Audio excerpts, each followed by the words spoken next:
Bonjour, avant de débuter cette deuxième étape, il est important de mentionner que vous devez avoir redémarré votre ordinateur après avoir effectué la partie 1. Nous voici déjà rendus à la partie 2.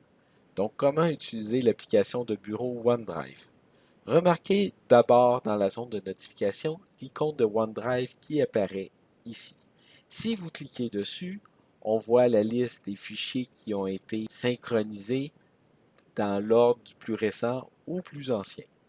On peut également ouvrir le dossier de OneDrive en cliquant directement sur le bouton. Sinon, je peux aussi afficher en ligne mon dossier OneDrive qui s'ouvre dans mon navigateur web. Et finalement, je peux aller dans Aide et paramètres. On ne parcourra pas la liste de tout ce qu'il y a ici. La seule chose que je veux vous pointer, c'est dans Paramètres, l'emplacement Centre des services scolaires des navigateurs. Lorsque je fais Choisir des dossiers, je peux spécifier à OneDrive quel dossier je veux qu'il synchronise ou pas. Et même que je peux déplier pour donner plus de détails à cet endroit. On fait OK lorsqu'on a terminé. On fait OK encore une fois. Et voilà, OneDrive est bien paramétré. Revenez maintenant sur votre bureau. Faites un clic droit sur l'un des dossiers ou fichiers que vous y avez de présent. Normalement, vous devriez voir apparaître un menu qui n'était pas présent autrefois. Partager, afficher en ligne, historique des versions, toujours conservé sur cet appareil, libérer de l'espace. Nous allons faire le tour un peu de ce menu pour vous expliquer comment ça fonctionne. Donc, première des choses, on va cliquer sur partager. Ça va me permettre de partager le fichier avec quelqu'un d'autre. Donc, prenez note que les personnes que vous spécifiez peuvent consulter le contenu. Je dois spécifier une personne soit par son nom, son groupe, son adresse courriel et lui envoyer un message. Si je veux, je peux modifier ça. Au lieu de choisir des personnes spécifiques, je peux choisir de donner le droit à toute personne ayant un lien de consulter le contenu. Donc, je peux aussi choisir d'autoriser la modification en cochant la case. Je peux définir une date d'expiration.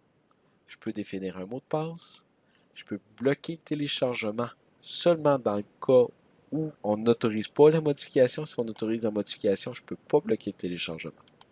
Donc, disons que je veux envoyer à toute personne disposant du lien. Qu'est-ce que je fais?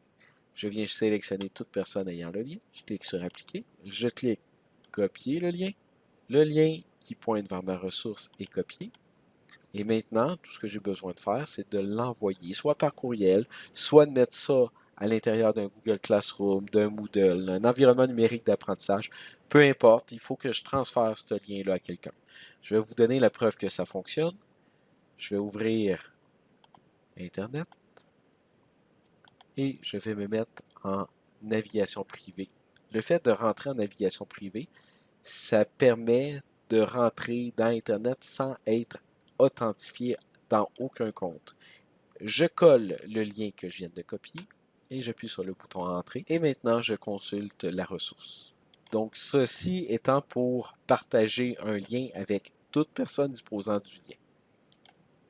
Remarquez que je peux faire autrement. Je peux cliquer, disons que je choisis Script Office 365 sur OneDrive. Je clique sur Partager. Cette fois-ci, je vais choisir les personnes que vous spécifiez peuvent consulter le contenu. Je vais entrer l'adresse courriel formation à commercial CS Navigateur. C'est l'adresse courriel de mon groupe formation CSSDN pédagogique. J'écris un message et j'appuie sur le bouton Envoyer. Voilà, le courriel est ici. Gagnon François a partagé Script Office 365 OneDrive avec vous. Donc ici, j'ai le script en question. Si je clique sur le bouton là ou sur Ouvrir, ça revient au même. Ça l'ouvre un nouvel onglet. Je peux faire des modifications. Si je viens dans mon ordinateur et que j'ouvre Script Office 365, je vois que mon texte a été modifié. Je vois aussi que CSSDN pédagogique adulte et FP, qu'il est présent, et je vois même le curseur dans Microsoft Word. Autre chose, lorsque je clique sur Partager et que je choisis les personnes que vous spécifiez peuvent consulter le compte. Si je coche les personnes au sein du Centre des services scolaires des navigateurs disposant du lien, je peux, en cliquant sur Appliquer, copier le lien et l'envoyer à n'importe quel de mes collègues de travail. Ils vont être capables d'y accéder directement. Autre chose que je peux faire, je peux cliquer sur le bouton afficher en ligne, ce qui me permet de l'afficher en ligne directement dans le navigateur. Autre chose, si je fais un clic droit et je fais historique des versions, dans l'historique des versions, je vois toutes les modifications qui ont été faites au fil du temps. Cliquez sur trois petits points d'une version pour la restaurer, la télécharger ou la supprimer si je le désire. Disons que je fais un clic droit et je fais toujours conserver sur cet appareil, sur un fichier ou sur un dossier. Bien, il va prendre tous les éléments qui étaient en ligne. Donc, on voit comme le nuage ici. Le nuage me dit que les éléments sont disponibles en ligne uniquement. Et maintenant, il va les télécharger pour les conserver dans mon ordinateur. Ça va avoir comme effet de faire un cercle avec un crochet à l'intérieur qui m'indique que maintenant c'est disponible même si je n'ai plus accès à Internet, donc hors connexion. Notez que si je fais des modifications dans mon ordinateur alors que je suis hors connexion, du moment où la connexion sera rétablie, tout ceci va se resynchroniser automatiquement. Vous pouvez également choisir de libérer de l'espace, ce qui va faire l'effet inverse, qui va prendre tous les fichiers qui sont dans votre ordinateur, qui vont être supprimés, par contre, qui vont être conservés directement dans OneDrive en ligne. Donc, comme vous avez accès à Internet, vous pouvez quand même y accéder et les consulter. Voyez-vous, le petit nuage ici, c'est ce que ça me dit. En fait, la différence entre les deux logos du bas est pas tellement importante. Ce qu'il faut savoir, c'est que celui du bas complètement, c'est lorsque vous, manuellement, vous avez décidé de rendre disponible hors connexion la ressource en faisant un clic droit, alors que l'autre du milieu, c'est comme une méthode automatique. C'est que dès que vous double-cliquez sur un fichier, le fichier va se télécharger automatiquement, va s'ouvrir. Donc, automatiquement, il est rendu aussi disponible hors connexion. C'est la différence entre les deux logos. Prenez note que si je clique avec le bouton droit sur un fichier qui est synchronisé dans OneDrive et que je le supprime, je peux aussi vider la corbeille si je le désire. Cependant, OneDrive garde des traces de tous les fichiers qui sont supprimés pendant 90 jours après leur suppression. Vous voyez le panneau qui vient d'apparaître?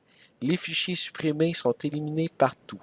Les fichiers que vous supprimez de votre OneDrive ne sont plus disponibles sur vos appareils ou sur le web.